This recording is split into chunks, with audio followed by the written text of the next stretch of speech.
Bagai sebuah buku, kehidupan memiliki cerita di tiap lembarnya. Kisah manis berbuah kesenangan. Kisah pahit berbuah pembelajaran. Cara kita membaca tiap kisah menentukan makna yang bisa kita olah. Edisi kali ini, Jenggun akan berbagi kisah Satu Asa, Seribu Aksi bersama Sasa, Putri Indonesia Aceh tahun 2023. Dan inilah kisahnya.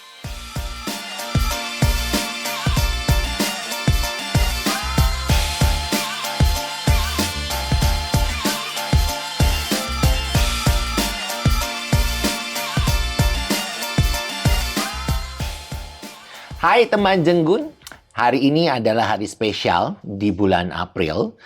Tamu saya hari ini agak spesial juga karena dia adalah seorang putri Indonesia dari Aceh. Namanya adalah Sasa Ramadanti. Selamat datang. Halo Kak. Ya Allah, senang banget loh aku episode sebelumnya ada putri remaja.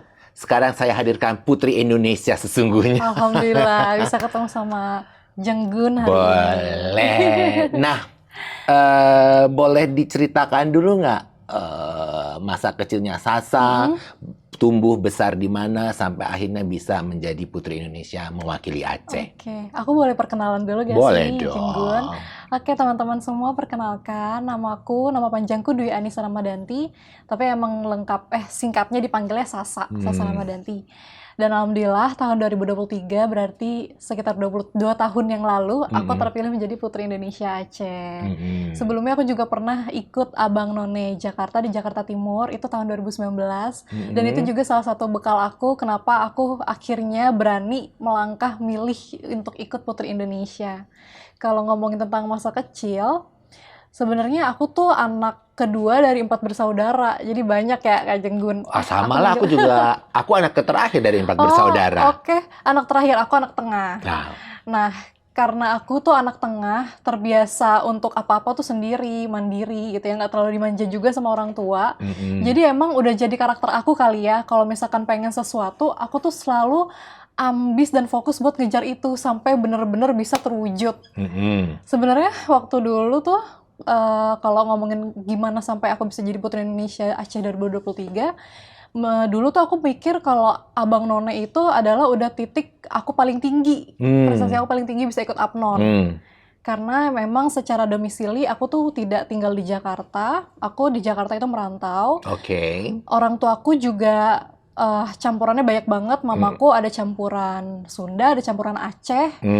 Kalau papaku campuran Jawa, dan aku lahirnya di Tangerang, besar di Tangerang, jadi agak random mix ya, agak random, mix. udah mix random pula dari ada keturunan dari ini gitu ya. Dan ketika aku ikut Abang None itu kan khasnya memang Betawi ya, dan sedangkan aku tuh nggak punya darah Betawi, belum tahu banyak tentang budaya Betawi, tapi di situ aku belajar untuk beradaptasi. Nah, sama halnya ketika aku melangkah juga ke Putri Indonesia, karena aku memang tidak besar di Aceh, tidak tinggal di Aceh, tapi karena memang aku juga punya darah Aceh, akhirnya aku juga belajar adaptasi, karena aku sebelumnya sudah pernah kan beradaptasi. Gimana nih kalau kita harus menyesuaikan untuk lomba yang ini atau untuk ajang yang ini. Dan aku alhamdulillah bisa gitu ternyata. Dan ikut Putri Indonesia itu banyak banget sih tahapannya.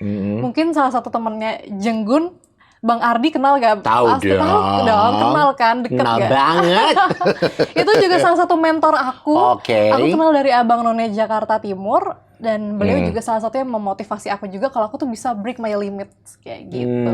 Mungkin segitu aja sih cerita singkatnya ya Kak Jenggun, dari awal mula aku masih kecil, terus aku bisa sampai di titik sekarang ini. Pernah ke Aceh nggak? Pernah dong. Dulu tuh waktu aku kecil, jadi Aceh aku tuh namanya Takengon, itu dataran tinggi. Iya, nah waktu kemarin aku terakhir ke Aceh tahun 2023, aku nggak ke Takengon, aku ke Banda Aceh. Nah di situ aku lebih explore, karena kan waktu dulu kan aku ke Aceh waktu aku masih kecil ya. Mungkin waktu masih kecil tuh ingatannya juga nggak sebaik sekarang. Betul. Gitu kan, masih lupa-lupa inget kan. Ketika aku kesana lagi, dengan posisi yang berbeda. Kalau dulu aku kesana pulang kampung, sekarang aku kesana mau advokasi, mau ini itu, mau ketemu sama berbagai pejabat untuk dukung aku di Putri Indonesia. Itu tuh rasanya emang beda banget sih, dan challenging banget. Karena di sana aku juga kesana aku sendirian, terus aku dibantu sama beberapa temen dan juga beberapa orang yang mau bantu aku. Jadi ya rasanya benar-benar ini sih benar-benar menantang banget, dan aku senang banget bisa kembali ke Aceh kemarin dengan membawa prestasi aku yang baru dan mau menunjukkan kalau masih ada loh perempuan berdarah Aceh meskipun tidak tinggal di Aceh tapi mau membanggakan Aceh. Apa Kayak yang gitu. di waktu ini kan kemarin pulang dalam rangka ikut Putri Indonesia Iya, kan 2023. betul. Nah, ketika Sasa sampai di sana, Mm-mm. kan maksudnya kan nggak ada penghubung kan? Maksudnya kan saudara masih ada. Ada cuman di Takengon dan itu Oke, jauh karena ini banget. tidak ke Takengon, karena ini ke Banda Aceh. Nah, apa yang Sasa lihat di sana sehingga merasa oh ya ini gue nih, gue bisa nih bawa nama Oke. Aceh di ajang ini Oke, gitu. oke.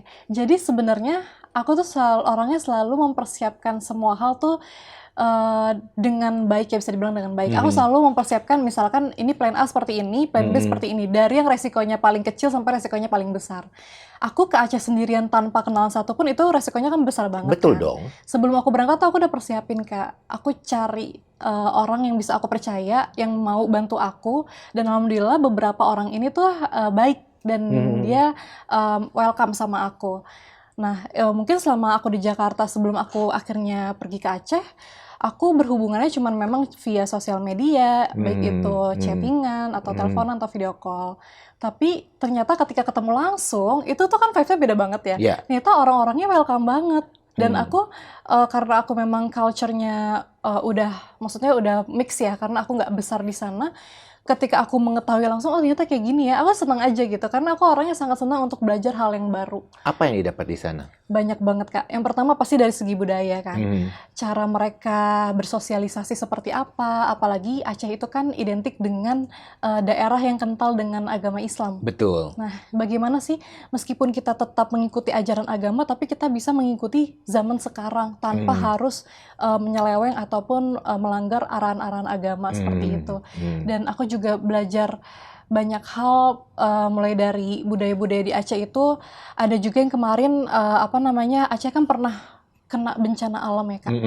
Itu bencananya sangat-sangat besar banget dan banyak banget korban jiwa di sana.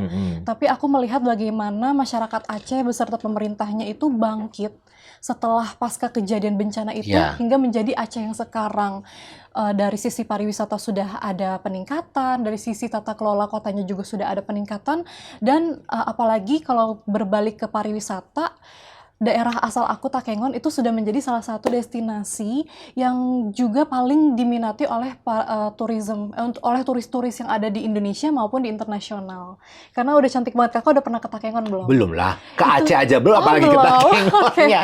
Apa yang ada di Takengon yang bisa Danaunya itu cantik banget. jual? Danaunya cantik banget. Jual dalam tanda kutip ya, maksudnya. Jadi Aceh itu kan iklimnya itu cenderung panas ya Kak. Cuman Takengon tuh dingin.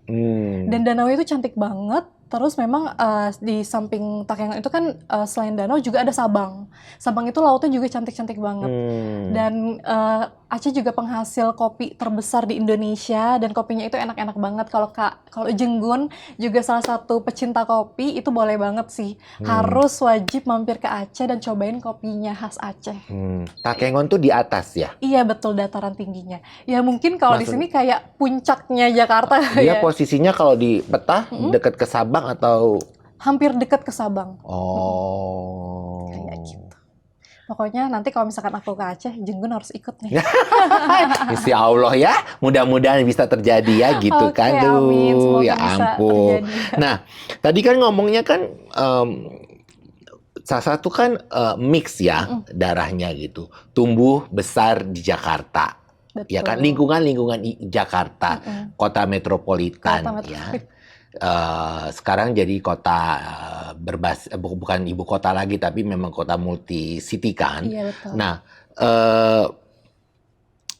ini secara lingkungan apa yang membuat Sasa bisa secara perspektif apa yang membuat kamu yakin bahwa ini gue bisa menang di ajang ini gitu waktu ikut Putri Remaja?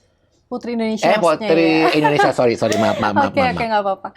Jadi sebetulnya aku sih orangnya percaya aja kalau setiap orang itu punya kelebihan dan power masing-masing. waktu aku ikut audisi nasional, itu pasti aku ketemu sama beberapa orang yang juga memperebutkan SAS Aceh di sana. Cantik-cantik, bahkan mungkin persiapannya lebih well prepared daripada aku. Bahkan sampai ikut kelas catwalk lebih dulu, atau ikut kelas make up dan lain-lain lah ya. Bajunya bagus-bagus dan segala macam. Cuman aku percaya sih ketika kita ketemu sama juri tuh nggak cuma ngelihat luarnya aja. Juri kan akan ngobrol sama kita, akan mengetahui bagaimana sih personal kita sendiri. Aku percaya aja sih cukup jadi diri aku dan tunjukin kalau aku emang benar-benar menekatkan diri untuk ikut ajang ini gitu. Dan alhamdulillah ternyata waktu hari pengumuman yang terpilih SAS utama tuh aku gitu. Aku juga nggak nyangka sih. Cuman aku itu sih yang menjadi kepercayaan aku dan menjadi apa ya, keyakinan aku yang membuat aku akhirnya percaya gitu kalau aku bisa ya, karena semua itu berbalik ke diri kita sendiri. Kalau personal kita bagus, personal kita itu orangnya gigih, pasti bisa. Kayak gitu. Nah, tadi kan akhirnya kan dapat SAS Aceh ini ya, Putri Indonesia Aceh. Nah, ketika itu pemilihannya di sana?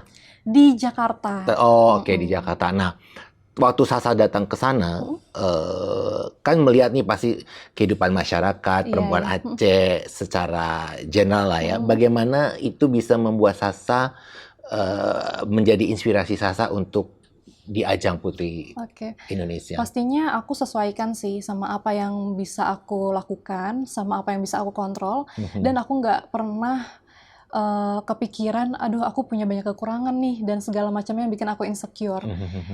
Mungkin ada hari-hari di mana aku insecure, apalagi di Jakarta ya. Ketika aku audisi ataupun sehari-hari aku ketemu banyak banget perempuan-perempuan cantik dengan gayanya kayak masing-masing. Apalagi kan aku berhijab.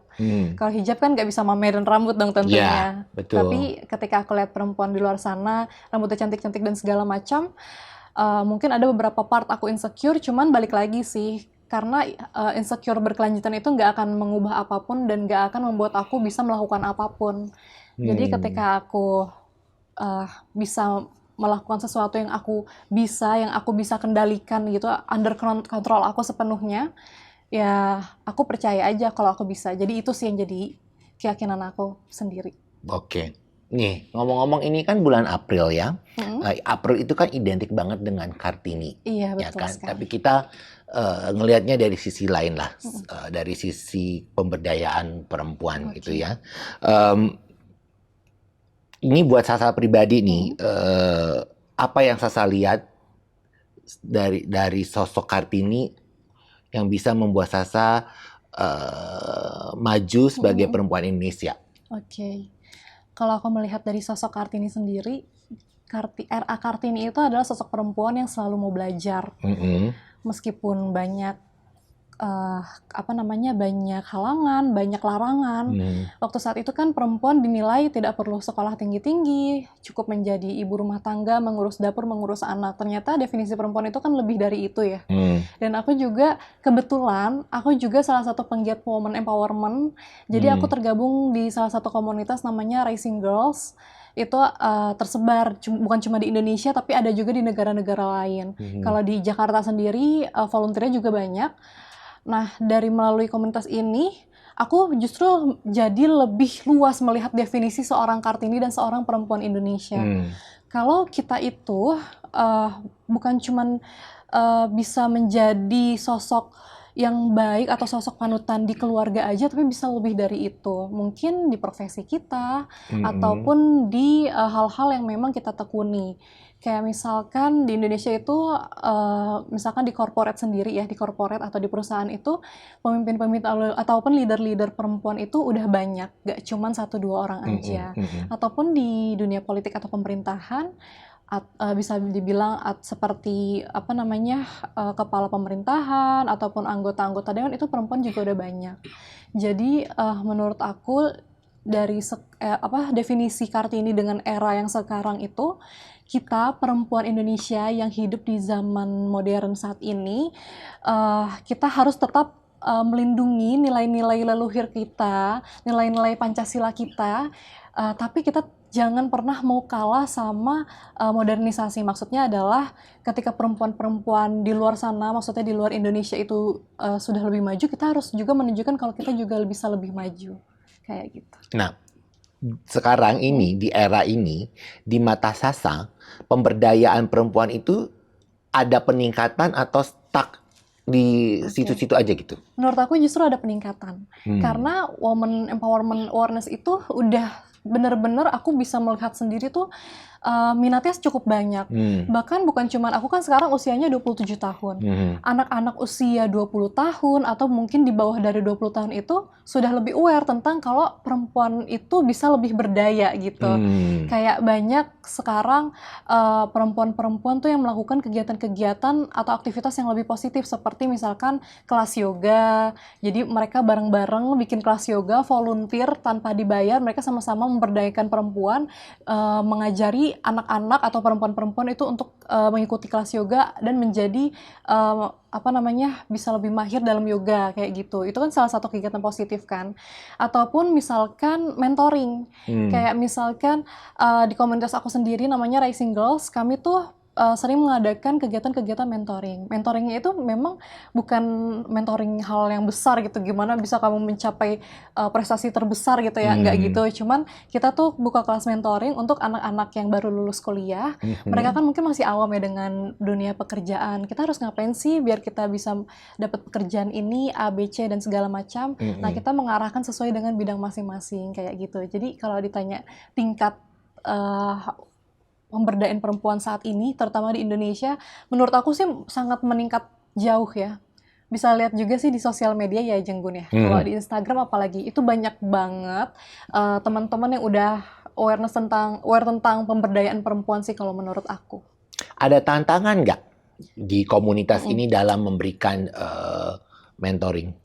Pastinya ada, tantangan itu ada, karena komunitas kami juga kan non-profit ya. Tentunya kalau kita mau bikin suatu kegiatan itu kita tentunya pasti butuh platform ataupun fasilitas-fasilitas yang kita butuhkan, kayak tempat ataupun misalkan kita harus ngajakin kerja sama profesional juga.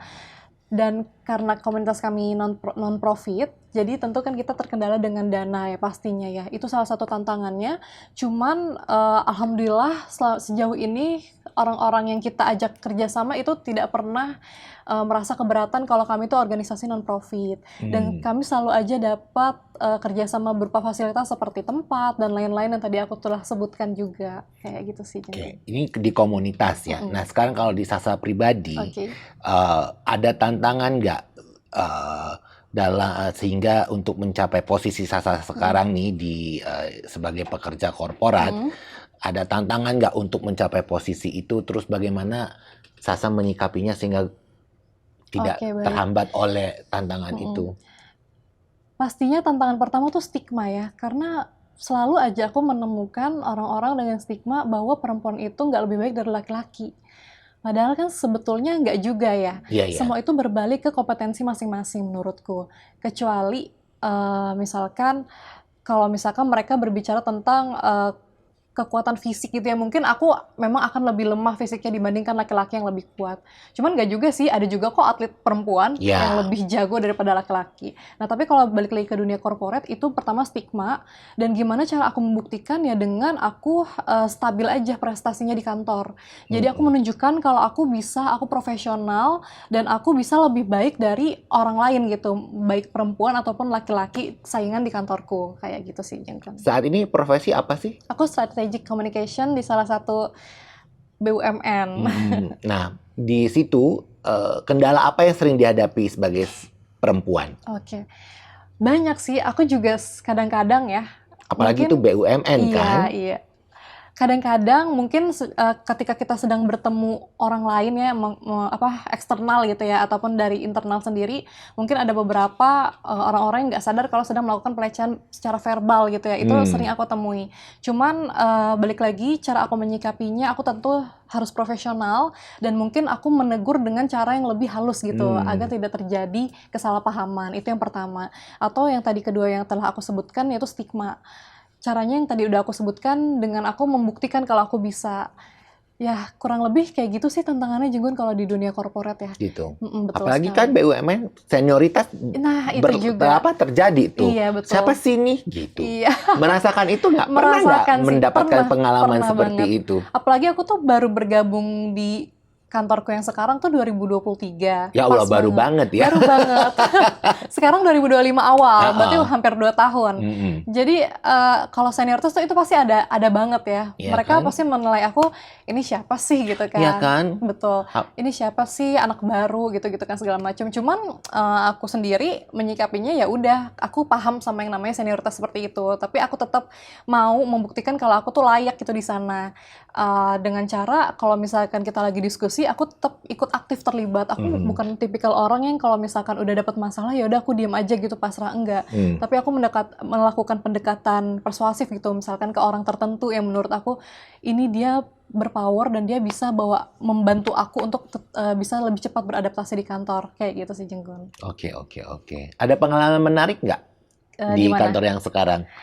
Banyak sih. Jadi sekarang kan aku bekerja di instansi BUMN yang bergerak di bidang transportasi. Mungkin Jenggun juga pernah nih naik kereta, pasti pernah kan? Pernah. Oh, itu kendaraan aku sehari-hari Oh, menuju iya. kantor. Oke, naik KRL ya? Iya. Oke. Nah, aku tuh belum pernah mengenal lebih dalam tentang industri ini kan. Pengalaman menariknya itu ketika aku yang terbiasa di back office, tiba-tiba aku kalau di kantor tuh suka dikasih tugas lapangan gitu. Entah aku visit ke stasiun ataupun aku ketemu sama beberapa PJL. PJL tuh adalah petugas yang berjaga di setiap stasiun. Jadi kalau misalkan kereta mau lewat, biasanya tuh ada pos buat petugas. Iya. Jenggun mungkin tahu Ya, yang ya. di perlintasan Iya, pasti ada betul. yang itu. Iya, nah ketemu sama mereka. Dan mereka ngeliat aku cewek gitu ya, masih muda gitu. Kadang-kadang aku suka pakai heels kalau ke kantor, tiba-tiba aku disuruh ke lapangan gitu. Kelihatan gitu perbedaannya dibanding orang yang memang sudah memulai karir dari nol tuh dari instansi tersebut gitu. Aku kan pro hire ya. Jadi aku nggak dari nol banget gitu. Beda lah perempuan-perempuan di sana karakternya sama aku gitu. Aku yang orang baru. Ya, pengalaman menariknya tuh ketika aku ternyata baru tahu gitu, oh ternyata kayak gini gitu, lingkup pekerjaannya itu challenging banget gitu.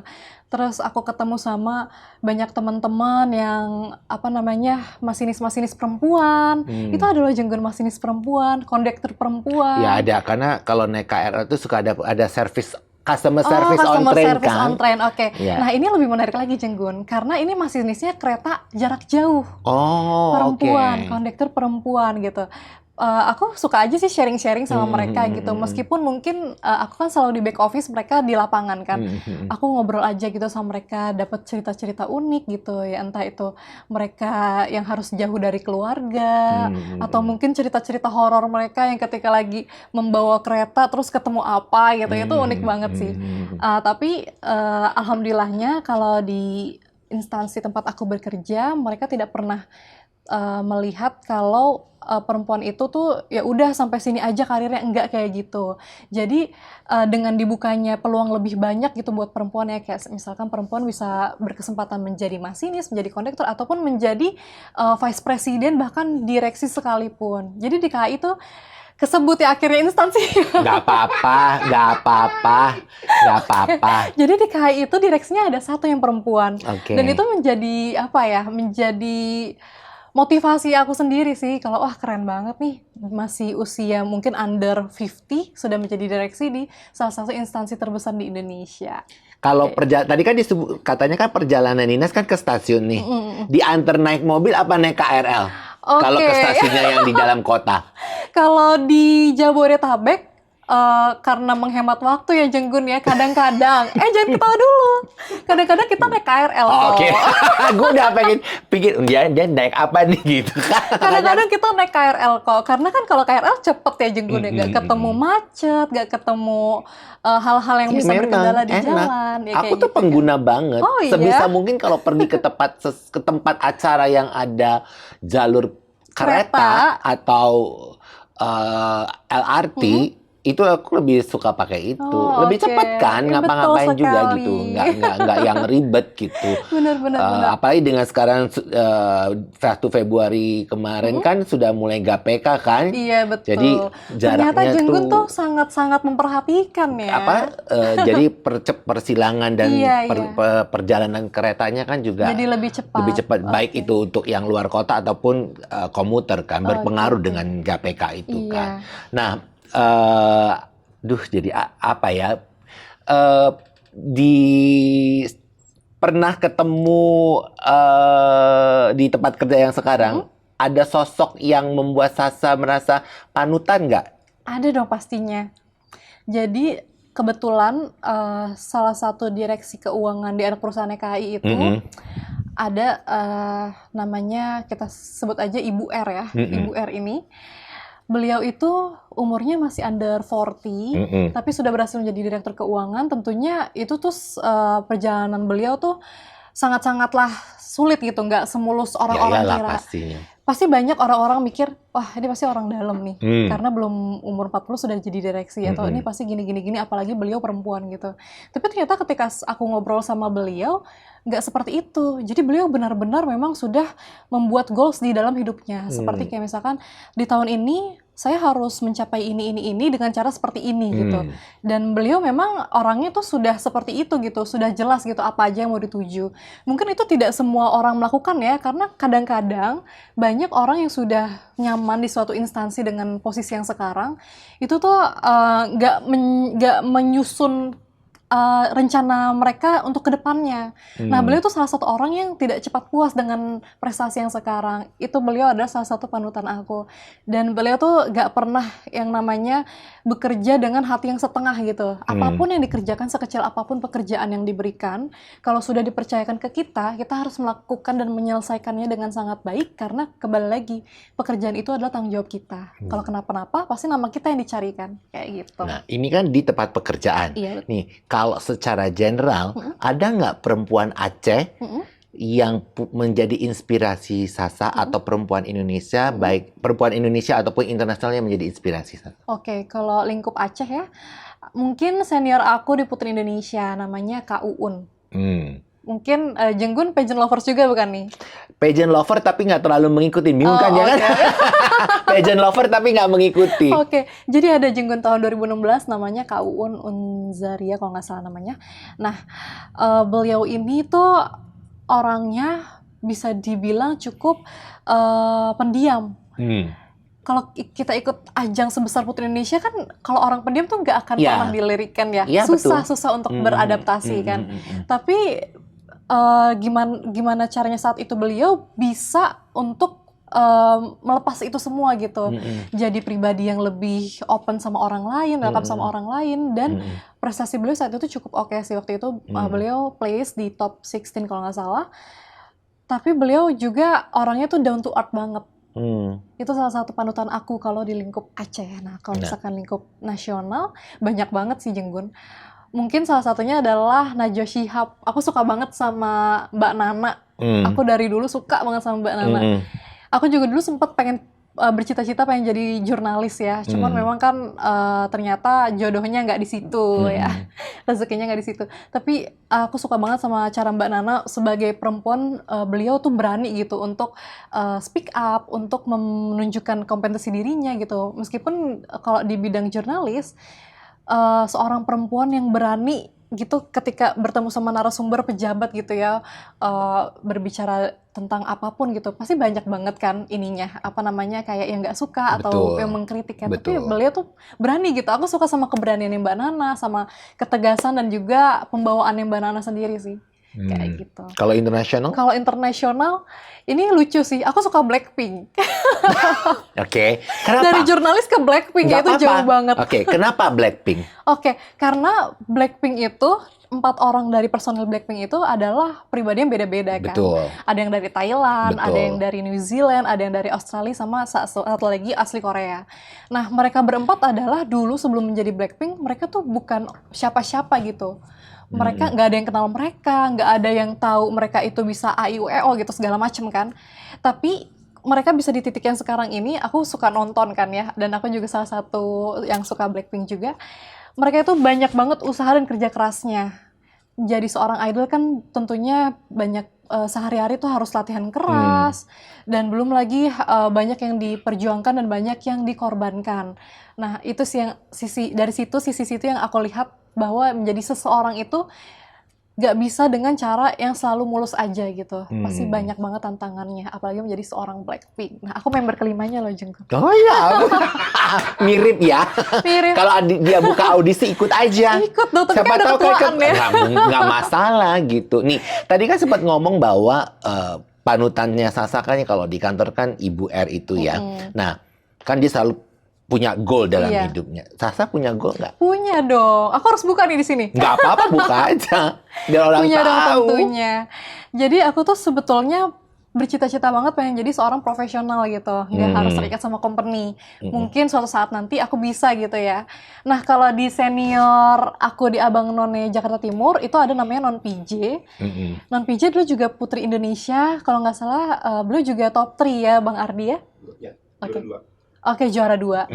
Nah, Non PJ ini tuh sekarang, dulu dia pernah kerja di KAI ternyata, fun fact. Pernah kerja di KAI. Sekarang beliau jadi seorang professional trainer gitu. Suka ngajarin tentang public speaking, personal branding. Nah, aku tuh pengen banget jadi seperti beliau. Cuman kan untuk jalan menuju ke sana kan perlu banyak pengalaman dan juga banyak hal-hal yang masih aku pelajari kan. Insya Allah, kalau memang rezeki aku pengen lanjut studi aku dulu, terus pengen ikut berbagai sertifikasi. Aku juga masih giat sama komunitas aku si Rising Girls ini. Insya Allah dengan seiring berjalannya waktu, aku bisa mencapai mimpi-mimpi aku selanjutnya. Kayak Oke. gitu. Tadi kan di awal kan aku kan bilang bahwa ini kita akan ngomongin Kartini, tapi dari sudut pandang women empowerment. Oke. Ya kan? Nah, kalau menurut Sasa, apa arti women empowerment? Women empowerment. Ya, women empowerment. Kok gue kebalik-balik? Ya udahlah. Oke. Gitu. Seperti yang tadi aku sudah bilang, kalau women empowerment itu artinya luas banget. Tapi women empowerment itu bukan berarti kamu harus banget melakukan hal yang sangat besar gitu. Menginfluence seluruh perempuan di Indonesia gitu, enggak juga. Kamu cukup menginfluence mungkin adik kamu perempuan gitu, atau tetangga kamu, atau teman dekat kamu gitu. Menginfluence dalam artian bisa bisa mengajak orang itu untuk melakukan hal-hal yang positif dan bisa berdampak buat orang lain gitu. Karena kan women empowerment itu kan memberdayakan sesama perempuan kan, dan itu artiannya sangat luas gitu menurut aku. Yang memberdayakannya mungkin dengan arti kata kita berbagi ilmu, sharing-sharing, ataupun bisa berbagi cerita gitu ya, yang sekiranya bisa diambil pelajaran dari situ. Itu sih menurut aku. Tadi kan gabung di komunitas Rising Girls. Nah, pernah ikut selain mentoring, pernah ikut kampanye tentang pemberdayaan perempuan nggak? Oh, tentu pernah. Cuman memang sejauh ini karena Rising Girls itu dibentuk waktu saat COVID, sejauh ini tuh untuk kampanye seperti itu memang sekarang masih dalam cakupannya tuh online aja. Tapi kami memang beberapa kali mengadakan kegiatan di luar gitu ya, tapi memang partisipannya baru ratusan gitu. Dan kami berharap nanti setelah ini akan ada lagi acara juga, kegiatan juga yang kami buat untuk kampanye pemberdayaan perempuan dengan beberapa tema ya. Semoga aja partisipannya bisa lebih banyak dari yang sebelumnya. Nah, kita ngomong tadi kan sudah women empowerment. Sekarang kita ngelihat Sasa melihat peran perempuan Indonesia lah ya, secara spesifik di mata Sasa. Misalnya di lingkup pendidikan, kesehatan, atau ya di bidang apapun, sejauh mana yang Sasa tahu mereka terlibat dalam pemberdayaan perempuan? Tadi aku juga sempat mention ya, kalau sekarang tuh banyak banget profesi yang diisi oleh perempuan. Kalau tenaga kesehatan atau tenaga medis banyak banget sih dokter perempuan. Betul. Aku sekarang kalau ke dokter ya, kayak misalkan dokter kulit atau dokter apapun itu gitu, aku sering banget ke dokter kulit, kalau enggak ke dokter umum sih, atau dokter penyakit dalam gitu, karena ya udah jompo ya, kita suka masuk angin gitu. Dan itu pasti dapetnya cewek, pasti dokternya Gitu. perempuan. Dan aku tanpa bermaksud membandingkan, cuman mungkin karena sesama perempuan kali ya, jadinya lebih enak gitu, lebih mengerti, oh kayak gini ya mbak, bla bla bla segala macam gitu. Dan aku seneng sih melihat hal-hal seperti itu kayak aku nggak dengan sengaja nyari maunya yang perempuan tapi dapetnya yang perempuan gitu. Wah, aku seneng juga sih kayak oh ternyata dokternya kebanyakan cewek ya gitu lah. Atau aku juga pernah waktu itu nggak sengaja ya aku sama temen aku lagi bawa mobil terus kita ketilang. Ketilang polisinya perempuan gitu kayak oh iya Pak pas buka kaca oh Mbak gitu. Jadi kayak seneng aja gitu. Itu fenomena yang unik tapi seneng gitu ya ternyata perempuan tuh lingkupnya nggak cuman sebagai di bidang entertainment ataupun di bidang-bidang lain gitu yang banyak perempuannya, tapi ternyata di semua bidang itu ada gitu menurutku.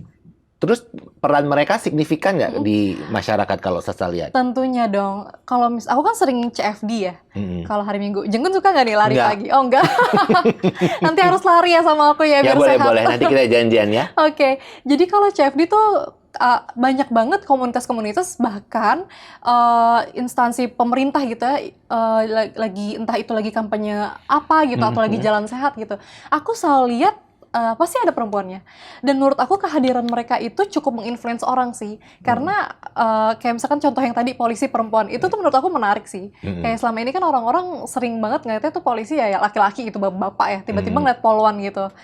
Apalagi anak-anak kecil gitu yang masih umur 10 tahunan gitu atau belasan tahunan itu ngelihat perempuan-perempuan dalam berbagai profesi itu jadi salah satu motivasi tersendiri pastinya. Aku aja yang udah gede nih ngelihat perempuan dengan profesi berbeda gitu aku jadi kayak termotivasi gitu. Oh, ternyata perempuan tuh banyak banget ya bisanya gitu. Apalagi anak-anak kecil yang angan-angannya tuh masih banyak gitu, imajinasinya masih banyak. Kayak gitu sih menurut aku. Nih menarik nih ya. Ini balik lagi ke darah Aceh. Oke.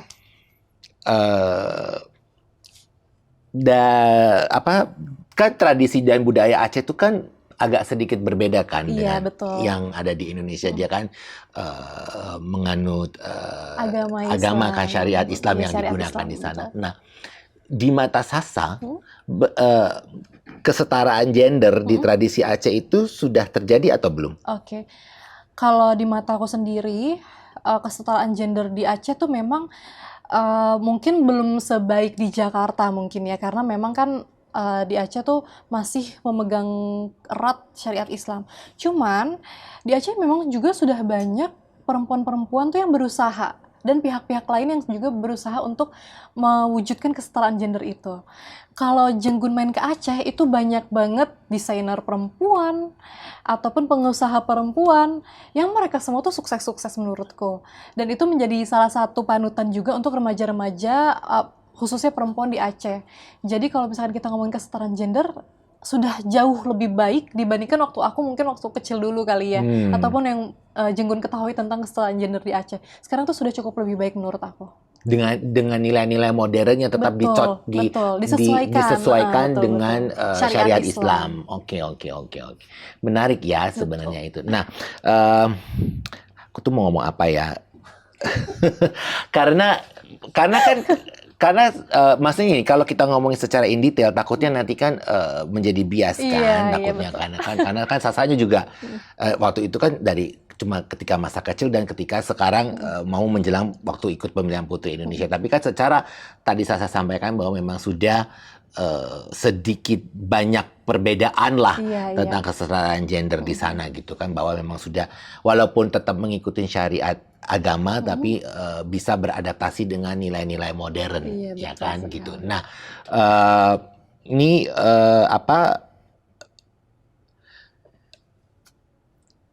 ada gini, kalau kan tadi kita ngomongin sedikit Aceh kan masih, nah, ada pesan sendiri nggak dari Sasa untuk ya orang-orang yang untuk perempuan-perempuan yang masih secara general yang masih dibatasi oleh norma agama, norma budaya, karena kan di kita tuh kan patriarki banget ya kan. Jadi mungkin di mata Sasa nih sebagai seorang perempuan yang juga ikut komunitas Raise Single gitu ya, bisa memberikan saran untuk perempuan-perempuan di luar yang masih terbatas Oke. dengan nggak boleh begini, ini. Hmm. Kamu tuh kan perempuan gitu, jadi masih dikukung oleh stigma-stigma Oke. yang itu gitu. Kalau aku sendiri, mungkin aku cuma bisa berpesan untuk pinter-pinter kita untuk memilih lingkungan. Karena dari semua stigma-stigma yang bermaksud mengekang itu tuh aku orangnya selalu berpikir logik. Kalau misalkan aku dilarang ini, aku harus cari tahu alasannya apa gitu. Kenapa kita nggak boleh gini? Misalkan kamu jangan ke sana, di sana bahaya gini-gini, nanti kamu gini. Itu logik gitu. Nah, termasuk stigma-stigma seperti itu. Kayak misalkan, enggak, laki-laki aja, laki-laki lebih baik daripada perempuan. Emang iya, apakah ada hasil, bukan hasil, apakah ada risetnya gitu? Apakah ada sumber ilmiahnya seperti apa gitu? Enggak juga kok, di masa sekarang perempuan banyak yang berperan juga gitu. Nah, pintar-pintar memilih lingkungan, harus bisa memfilter mana yang kita dengarkan gitu, mana yang kita bisa pelajari dan mana yang harus kita buang aja kayak gitu. Tapi bukan berarti kita menyeleweng dari ajaran norma atau etika di Indonesia gitu. Apalagi kita kan negara yang berbudaya gitu ya. Ya negara yang benar-benar memegang teguh norma-norma dan juga etika. Apalagi kalau misalkan di Aceh ada syariat Islam. Nah, bukan berarti kita menjadi perempuan yang menggaungkan woman empowerment dan sesuai dengan zaman sekarang itu artinya kita harus menyampaikan itu semua, enggak juga. Kita bisa searah, kita bisa inline dengan ajaran-ajaran tersebut, tapi juga bisa tetap menunjukkan eksistensi kita. Seperti itu, Jenggun. Ya. Aku boleh nanya balik ya sih ke Jenggun? Boleh. Boleh ya? Gue takut nih. Menurut Jenggun ya. Kalau boleh tahu Jenggun usianya berapa? Waduh. Aku mau tahu perbedaan perspektif aja. Aku 54 menuju 55. Oke. Wah, ternyata awet muda loh Jenggun ini. Aku kira 30-an, sumpah. Aku kira 30-an. Menurut Jenggun sendiri ya, sekarang kan anak-anak kayak Gen Z atau Gen Alpha gitu, itu kan mereka tuh cenderung anak-anak yang aktif dalam sosial media gitu ya. Pokoknya secara digital mereka sangat-sangat akrab lah. Menurut Jenggun tuh itu untuk anak-anak sekarang, kalau ngeliat cewek-cewek sekarang gitu ya, menurut Jenggun itu satu hal yang positif gak? Untuk mereka menunjukkan eksistensinya, atau itu too much gitu dalam sisi woman empowerment? Oke. Ini dari perspektif aku sebagai seorang senior gitu, yang bisa membandingkan perempuan zaman dulu sama zaman sekarang. Oke. Ini kapasitas gue sebagai laki ya. Oke. Kapasitas gue sebagai laki apa sebagai Jenggun nih? Sebagai Jenggun aja deh. Oke, kalau di mata aku nih ya, ini baru pertama kali nih gue ditanya balik nih, nggak apa-apa. Gini, buat aku menunjukkan eksistensi diri nggak masalah. Tapi tetap dengan cara yang sesuai dengan adab, dengan budaya, dengan etika gitu. Karena ya sosial media itu kan memang pengen orang melihat, ya kan, pengen dilihat orang gitu. Ya kan. Eksistensi diri itu perlu diperlihatkan, tapi harus dengan cara yang ya dengan adab kita lah gitu. Setuju. Boleh sih, tapi kan ya, mereka kan selalu nanya, ya kita mau lihat dari siapa sih, selebriti manapun atau siapapun bisa kita lihat di sosial media karena merasa terkonek, karena kan jadi dekat kan. Merasa ada sosial media itu kita menjadi dekat dengan siapapun di belahan dunia manapun. Tapi kan tetap kita harus ingat bahwa kita itu balik lagi, ya itu tadi yang tadi aku juga sempat tanya. Kita itu kan kulturnya kan tetap Asia. Asia itu kan tidak, ya modern iya, menuju modern atau sudah ada yang modern di Asia ya kayak negara tetangga kita kan modern. Tapi kan tetap semodern apapun negara, kultur kita sebagai orang Asia kan tetap harus identitas kita. Identitas itu kan harus kita punyai. Ya apa ya? Ya boleh, tapi ya tetap harus ada adabnya, ada garis merah yang harus tidak boleh kamu langgar sebagai orang Asia gitu. Banyak kok yang aku ngeliat sekarang juga banyak kok perempuan-perempuan baik di Indonesia ataupun di luar Indonesia atau negara ASEAN ya, ada perempuan-perempuan baik kok, maksudnya yang baik yang usianya di atas aku ataupun yang di bawah aku gitu ya. Banyak mereka memberikan influence yang baik. Kan sosial media itu kan gini, kita harus melihat karena kan kayak bilah mata pedang Iya. kan. Jadi ketika ada yang memberikan influence yang baik, jangan ya oke, baik, tapi kan kita juga harus cek dulu. Oh, begini, oh ya, baru kita oh ya seru nih. Nah, kalau yang jahat ya, yang buruk ya kita cari tahu juga tetap baik atau buruk itu tetap harus kita cek Iya, dulu. betul. Jadi tetap kita filter sehingga oh yang baik pun kan kadang-kadang tidak cocok untuk di kita kan, cocoknya untuk di negara dia misalnya. Iya, Jadi iya. kan tetap itu ya nggak masalah menunjukkan eksistensi pengen apa dengan sosial media apapun, tapi tetap sebagai perempuan Asia, apalagi Indonesia, adab itu kan etika Nomor tetap satu ya. harus nomor satu sih Ya. buat aku. Ternyata jawabannya luar biasa. Kita tuker ya situasi. Baru sekali ini loh gue ditanya, ya Allah. Tapi aku setuju banget loh sama Jenggun, bener banget. Kalau kita tuh perempuan Indonesia ya, kita tuh punya khas yang berbeda dengan perempuan Betul. dari negara lain. Karena Iya. kita punya adab, punya norma, dan kita memegang nilai Pancasila juga ya. Itu yang harus kita tetap harus kita bawa kemanapun Betul. kita berada. Betul Ya sekali. kayak ya kan Sasa apa Gen Z? Gen Z. Gen Z kan. Iya. Nah, sama kan dengan senior kamu di junior ya berarti. Siapa tuh? 2024 Azril tuh Oh, Azril. abang yang kemarin Oh iya, Gen Z dong. Gen Z kan. Juniornya dia ya? Iya. Juniornya aku Sasa 2019, kan? Ya kan. Nah, itu kan aku ngobrol juga sama mereka bahwa ternyata memang dari Azril aja aku dan ada Mahesa di situ, tapi aku dari dua mereka ini aku bisa mendapatkan perspektif baru bahwa kita boleh memang harus jadi negara maju atau jadi ya dari Sasa sendiri tadi bahwa tetap tapi kan kita tuh punya adab, Iya, betul. etika dan ya tadi itu Pancasila itu tetap harus Iya, kita betul. bawa.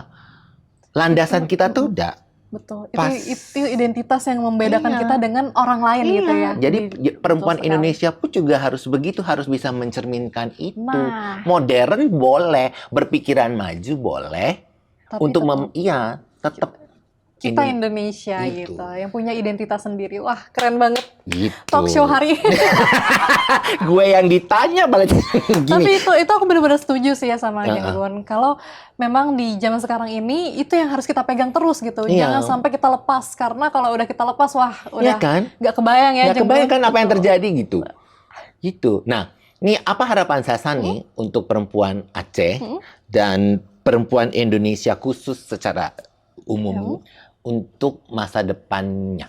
Oke, aku berharap gak ada lagi perempuan yang insecure dengan dirinya sendiri. Karena aku percaya banget kalau setiap perempuan, gak cuma perempuan aja sih sebenarnya, semua orang itu punya keahlian masing-masing kan. Nah, sekarang gimana caranya kita bisa mengeluarkan itu semua, menunjukkan keahlian kita itu semua dengan cara kita sendiri. Dan tentunya yang tadi kita udah omongin dari tadi, dengan tetap membawa identitas kita. Jadi, baik itu prestasi kita secara nasional maupun internasional, kita tetap berpegang teguh pada identitas kita sebagai seorang perempuan Indonesia. Itu pesan aku buat semuanya dan harapan aku juga. Terus sebelum saya tutup nih, Oke. Masih panjang. iya sebelum saya tutup kan masih panjang gitu ya. Ada fakta-fakta unik nggak yang orang tidak tahu tentang Sasa? Oke. Fakta unik tentang aku. Yang pertama, ini Jenggun pasti nggak tahu. Aku bisa bahasa Mandarin. Oh bisa, emang kursus atau memang Enggak, aku S1 Sastra Mandarin. Oh UI? UNJ. Oke. Oh. Jenggun kayaknya ada mix-mix Chinese-nya nih. Aku mah Chinese banget. Oke, kita duel bahasa Nggak Mandarin. bisa. Coba Aku Chinese murtad. Cina mislak nggak bisa sama sekali. gimana? Aku pernah kursus. Oh ya? Terus? Ya udah, begitu aja. Karena waktu kursus kan ketika masih kerja di dunia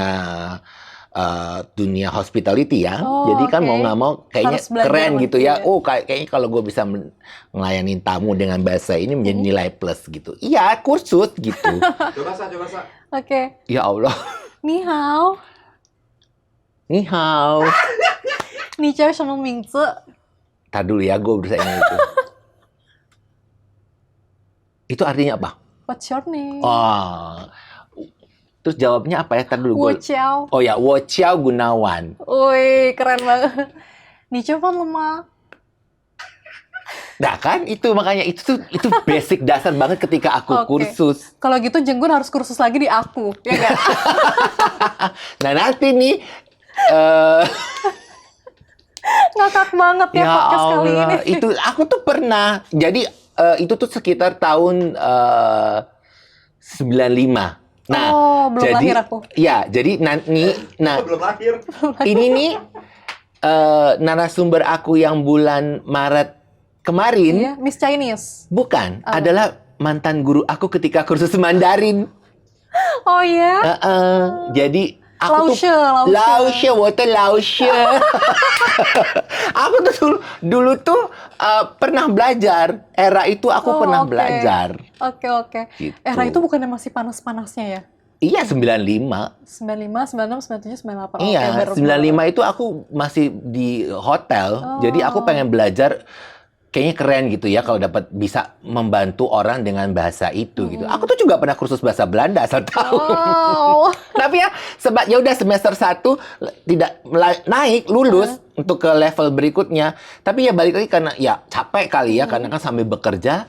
Ya udah cuma sampai di 1 semester aja. Tapi keren loh, Jenggun ternyata punya semangat belajarnya tinggi ya. Ya mau nggak mau kan harus dulu karena masih kerja di dunia hospitality. Jadi kan mau nggak mau aku berusaha, oh ya gue pengen deh belajar gitu. Walaupun pada saat itu belum booming. Iya.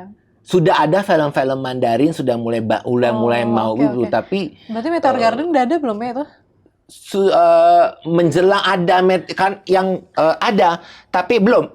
Gini, aku tuh Meteor Garden itu 2000. Oh, 2000. Tapi film Mandarin Yang lain? Sudah ada Hai gitu. Sucen.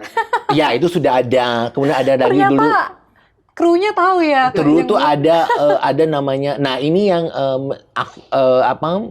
ada novel namanya Putri Sinye. Nah, itu ada filmnya dulu di Oh. Indosiar dan aku menonton itu. Oke. Film terjemahan ya. Film dari sana, Oh iya, pakai bahasa Cina atau sudah diterjemahkan dubbing? dubbing kalau Oh, nggak dubbing. salah. Nah, Kirain pakai naga-nagaan itu loh. nggak itu gitu. Oke. Gitu. Oke, itu fun fact pertama aku sih bisa bahasa Mandarin. Oh, Kalau fluently, lancar. intermediate kali ya. Soalnya memang sih cakupannya S1 aja. Nah, tapi S2-nya itu aku kayaknya nggak mau lanjut bahasa Mandarin deh. Aku pengen lanjut komunikasi aja. Karena aku menemukan power aku di situ sih. Mungkin bahasa Mandarinnya bisa les aja sih. Iya, Gitu. tapi karena kan nanti dari komunikasi pun kan juga tetap bisa menggunakan si Betul. majornya si Mandarin Iya, itu betul. tadi kan. Biar siapa tahu tiba-tiba diutus ke AI untuk Amin. ke- Jadi diplomat kali ya. diutus ke Kemana? Cina, KCIC. KCIC. KCIC grup KI loh. Nah, iya makanya kan. KCIC. Oke. Iya, maksudnya ya kan namanya kita kan nggak pernah tahu kan tiba-tiba Sasa diutus untuk Iya, betul sekali. sebagai apa strategic communication untuk belajar di sana, kita kan nggak Iya, pernah tahu nanti mungkin dalam ya. kehidupan. Doain aja yang terbaik, Oh, amin. Tiba-tiba perusahaan melihat ada potensi Sasa untuk dibawa ke sana untuk disekolahkan, kan Amin nggak sih, jadi semoga masalah. ya. Ya, aku apapun posisinya, yang penting gajinya naik ya. Nah, Itu nomor 1. terus ada Kedua. yang kedua, Fakta kedua, ntar dulu aku mikir dulu ya. Aku dulu pernah gendut. Berat badannya 62. Sumpah, itu aku gendut banget. Tapi dari aku lahir sampai aku umur 23, aku tuh underweight. Berat aku tuh 48. Tiba-tiba aku gemuk, itu nggak tahu kenapa. Nah, waktu ikut PI, aku tuh masih gendut, masih gemuk. Akhirnya aku nurunin sampai sekarang udah 53, alhamdulillah. Jenggur pernah gemuk nggak? Sekarang gemuknya. Oh ya? Ini nggak gemuk loh. Oh, kamu terkamuflase. Aku tuh Pakai dulu baju ya? kurus. Oh, Kurus. oke. Sama Ya berarti balik kayak aku lagi dulu. kan dengan bertambahnya usia kan metabolisme kan juga menjadi lambat. Jadi adalah gitu. Jadi memang gitu. Nah, ini tadi Kan tadi aku openingku kan ada ngomong satu asa 1000 aksi. Oh, itu advokasi Itu gerakan aku. apa? Oke, jadi waktu aku ikut Putri Indonesia, aku tuh bikin advokasi. Waktu dulu aku ikut PI, kebetulan aku kerja di Kementerian Agraria dan Tata Ruang, BPN RI. Di itu, Di mana? arah Blok M. Betul. Nah, kementerian itu kan yang mengurus tentang hak-hak tanah, legalitas tanah kayak gitu kan. Aku tuh tipikal orang yang kalau misalkan mau bikin advokasi, aku nggak suka advokasi yang kayak ya udahlah ala-ala aja yang nggak biasanya aku lakuin, ya udahlah gitu. Kebetulan waktu aku di kementerian itu posisinya sama, cuman mungkin beda titel kali ya. Sama-sama kita mengurus tentang komunikasi dari kantor ke masyarakat ataupun ke pemerintah gitu ya. Nah, aku waktu di sana, aku sering banget dikasih tanggung jawab untuk ngatasin keluhan-keluhan masyarakat. Ternyata masyarakat kita tuh banyak banget yang masih awam tentang sertifikat tanah. Nah, saat itu aku banyak banget menemukan kayak ibu-ibu yang sudah lansia, apalagi yang sudah ditinggal oleh suaminya atau perempuan yang tidak menikah gitu, tapi memang sudah tua gitu ya. Itu masih sangat awam tentang legalitas tanah, dan mereka berprofesi sebagai petani, sebagai nelayan, ataupun sebagai pengusaha kecil UMKM gitu. Nah, di situ aku tergerak sih, kalau aku mau bikin gerakan yang memberdayakan perempuan dengan memberikan pengetahuan tentang sertifikat tanah atau legalitas tanah. Kalau tanah atau rumah yang kita punya sekarang ini, itu harus dijaga dan harus kita aware kalau kita tuh harus mempunyai sertifikat tanah, karena itu adalah bukti sah kalau kita punya harta tersebut kayak gitu. Karena sekarang kan banyak banget kejadian kayak misalkan kita punya rumah di suatu daerah nih, tiba-tiba diserobot orang gitu, tiba-tiba ada orang yang mengaku kalau itu tanah kita dengan menunjukkan sertifikat gitu. Padahal ini tanah kita, tapi karena kita nggak punya sertifikat asli gitu, nggak punya hak yang sah gitu ya. Jadi bukti kepemilikan kita tuh kalah gitu dengan sertifikat yang dimiliki orang lain itu. Itu kan sudah masuk ke konflik pertanahan kan. Nah, aku tuh mau memberikan edukasi itu. Dan dari edukasi itu aku berharap, aku juga menyampaikan bahwa harta yang kita punya berupa sertifikat tanah, sekecil apapun itu bisa dimanfaatkan jadi modal usaha. Apapun usahanya, termasuk UMKM. Dan alhamdulillah banyak banget peserta dari advokasi aku itu adalah ibu-ibu muda ataupun ibu-ibu yang sudah lansia gitu. Aku jadi seneng gitu, jadi punya semangat sendiri kalau pemberdayaan perempuan yang aku gerakan ini nggak cuman mencakup ke perempuan-perempuan muda seusia aku, tapi bisa lebih dari itu. Jadi aku namakan satu asa 1000 aksi, maksudnya adalah dengan satu semangat aku bisa menggerakkan 1000 aksi dari orang lain. Tapi ini bukan tugas dari kantor kan? Bukan, aku bener-bener susun kegiatannya sendiri. Aku mungkin minta support dari kantor berupa pengetahuan aja, karena mereka yang lebih mengerti kan. Aku kan secara edukasi memang tidak ada sarjana ilmu tanah dan segala macam kan. Jadi aku minta bantuan profesional yang bisa memberikan insight ke aku juga, dan juga memberikan tenaga bantuan untuk sosialisasi ke masyarakat, dan alhamdulillah dari kementerian mensupport. Terus aku bekerja sama dengan BPN Aceh saat itu. Waktu itu aku bikin advokasinya di Banda Aceh waktu itu. Itu tahun berapa? 2023. Oh, jadi Salsa pergi ke sana? Iya, jadi waktu aku ke Aceh kemarin, selain aku bukan sosialisasi, tapi selain aku ketemu sama desainer, ketemu sama pemerintah di sana, aku juga ngelakuin advokasi di Aceh juga, yang tadi aku bilang itu, satu asa 1000 Terus tanggapan masyarakat di sana? Mereka senang banget, dan mereka cukup antusias, karena mereka juga mengakui kalau ini pertama kali lah kita dapat edukasi kayak gini gitu, yang sebelumnya tuh kami nggak pernah tahu dan segala macam gitu. Ternyata ada juga beberapa ibu-ibu yang punya permasalahan seperti mereka punya sertifikat tanah nih. Mereka pikir itu tuh nggak akan bisa jadi sumber modal mereka gitu. Ternyata ketika aku sudah memberikan edukasi, mereka tahu ternyata kita bisa kerja sama bank, kita agunkan tapi dengan cicilan yang support sama masyarakat saat itu gitu, dengan tidak bunga yang besar dan lain-lain, dengan flow cicilan yang disepakati lah saat itu bersama masyarakat dan juga pihak bank gitu.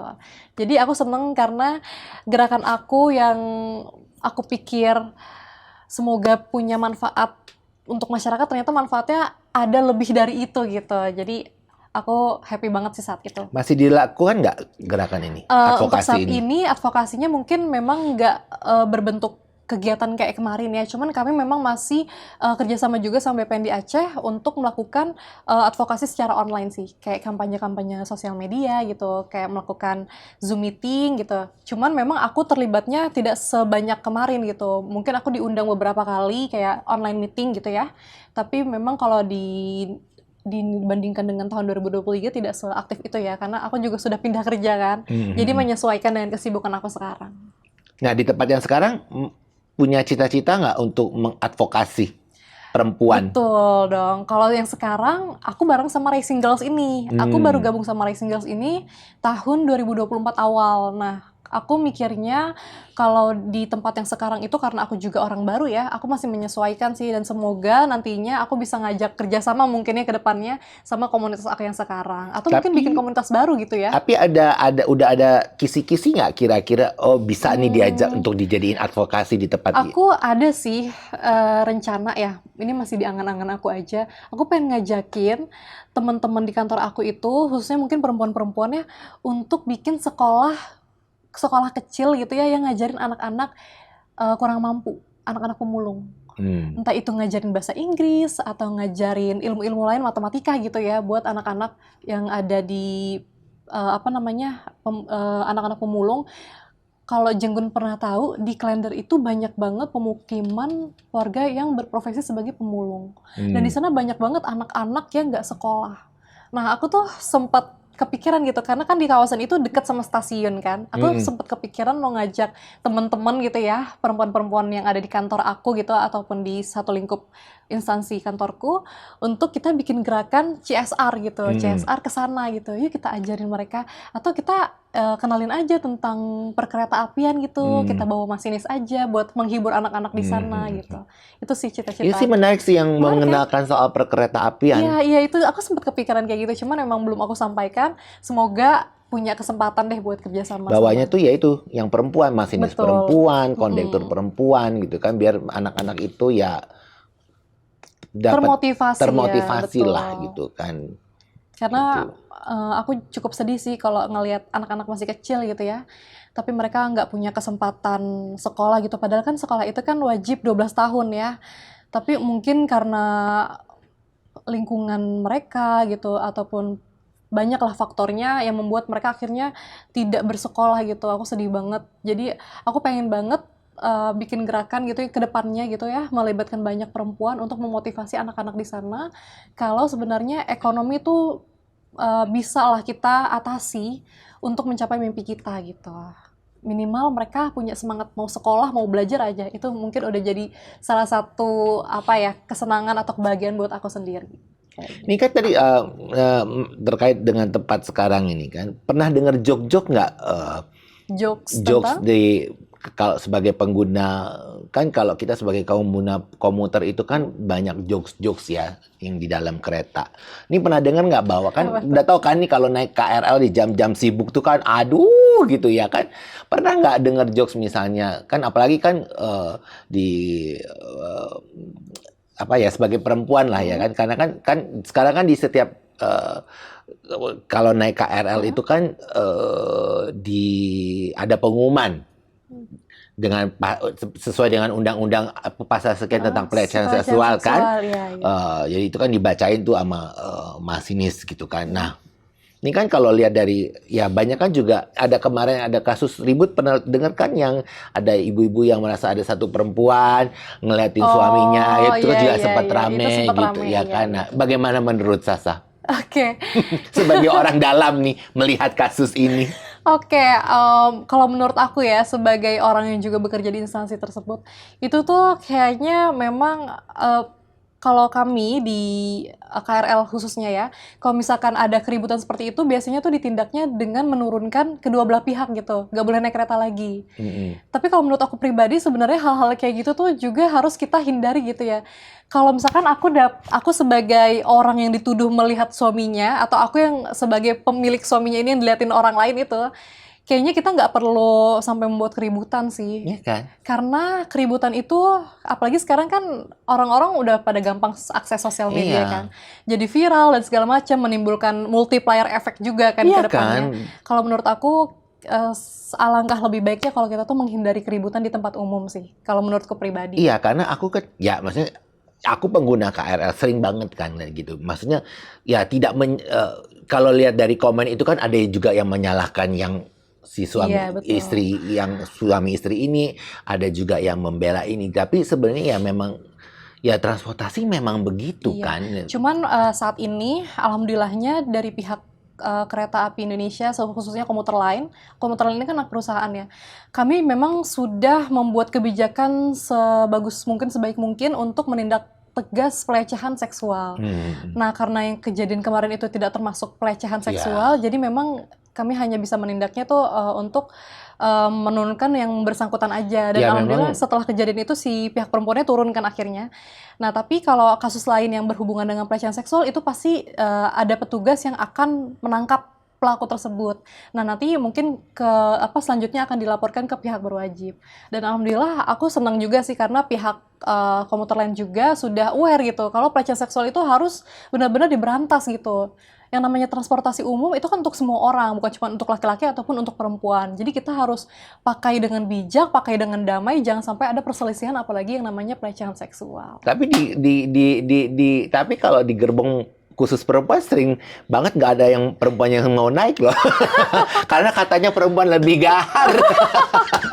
Oke, kalau itu mungkin kenyamanan kita masing-masing ya, karena di gerbong perempuan memang sudah disediakan khusus untuk perempuan. Kalau lebih suka di gerbong itu silakan, tapi kalau emang pengen di gerbong biasa juga nggak apa-apa. Apalagi di rumah jam sibuk. Waduh, sikut-sikutannya perempuan memang lebih gahar loh. Oke. Itu. Oke. Nih terakhir.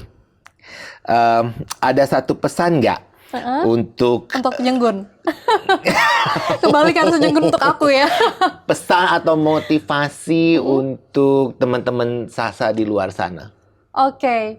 Untuk teman-teman aku di luar sana, mumpung usia kita masih under 30 nih ya, jangan pernah merasa terlambat untuk mencapai sesuatu. Jangan pernah ngerasa ketinggalan sama siapapun di luar sana. Duh, dia karirnya udah segini nih. Aduh, teman aku udah begini nih. Jangan pernah ngerasa kayak gitu karena perjalanan orang tuh pace-nya beda-beda, kecepatannya beda-beda. Nah, balik lagi sama diri kita sendiri. Gimana seberapa kita yakin, seberapa kita gigih dalam melakukan perubahan-perubahan di hidup kita. Gitu aja. Baiklah, terima kasih sudah Sama-sama. meluangkan waktu. Sukses juga untuk pekerjaannya, apapun nanti, dan advokasi yang akan dijalankan nantinya. Demikianlah teman Jenggun, perbincangan saya hari ini. Semoga perbincangan kami hari ini membawa perspektif baru untuk teman-teman di sana. Dan terima kasih, sampai ketemu lagi di lain kesempatan. Bye-bye.